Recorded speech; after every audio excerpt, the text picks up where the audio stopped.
we as a people. John Malloy, the director of the 500-mile Spirit Run that happens every year here in California. I'd like to know, when did you start to become part of that run? I started in the beginning, basically.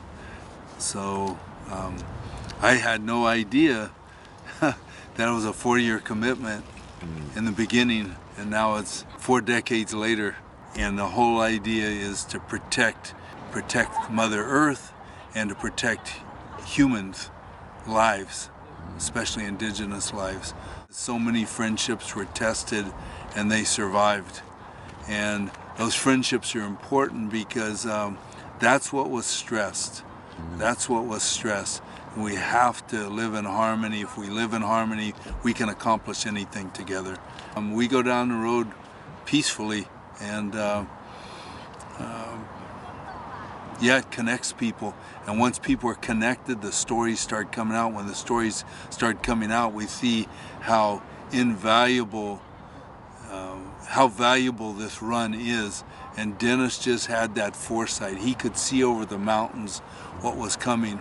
So we start the run now at Pitt River, and then we follow the California Trail of Tears. California Trail of Tears started around the 1850s? Yes, yeah. 1850s, 1860s, most people use those dates. And the policy of the government was to kill every native person from the Oregon border to Sacramento. In particular, our trail, that's the trail we follow.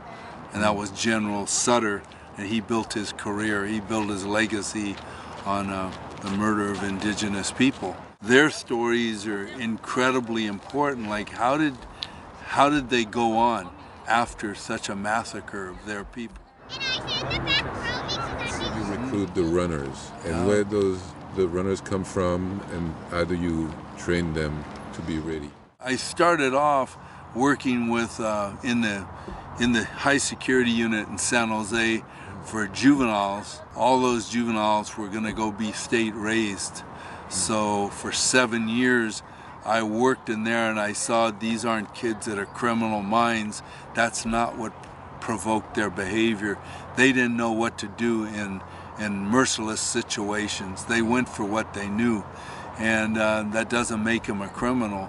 So that inspired me to start a school with some friends called the Foundry School. Take discarded metal, making something productive out of it. That school lasted for 35 years, and it became a hub for training runners. So a lot of our runners came from families in San Jose, and then if you look at those families, many of them had indigenous roots, and so the families supported that. So we became strong for a long time, had a lot of young runners. That school, when it closed down in 2005, it was closed down. It was a war to try to keep it open. It pushed kids out in the street.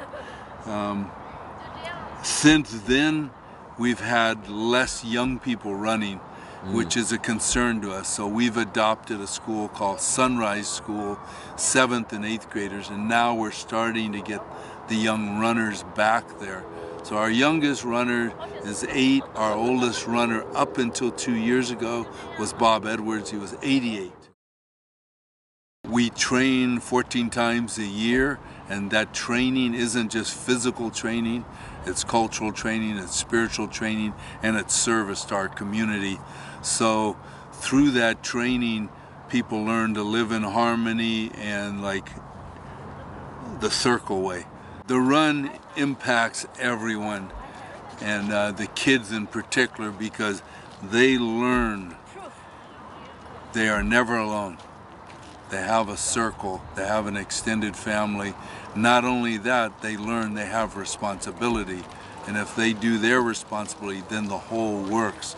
So kids want to belong to something positive. They want to be given responsibility, so they are on the run. Our goal is no runner misses their turn for the 500-mile run. And so we've seen kids time and time again live up to that goal. Not only that, they commit to 4 years and they become drummers, they become singers, they become captains of the team. So it's all of this is preserved, protected, and passed on. And when the generations are connected, the violence subsides, because you and I aren't going to let a youngster get in trouble or do the wrong thing. We're going to stop them with a lot of love.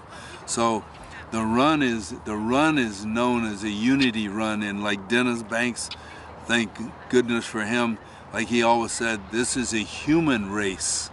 We always run summer solstice, the week of summer solstice, and the part of the logic, part of the practicality too is we do this before Sundance season comes in. This run's always been connected to the Sundance, and so this year we'll have 5 runners who will go back to South Dakota for the most part, and in dance in July. And can you tell me about this place where we met today and why you wanted to be in this spot today? Oh yeah, Dennis came out here to send the runners off, and so it was just a few hundred yards from here, and I just remember his gentleness, and he knew he was coming out here to say goodbye to people in his own way. And what he said is, you know, John, I'm not going to be on any more longas walks.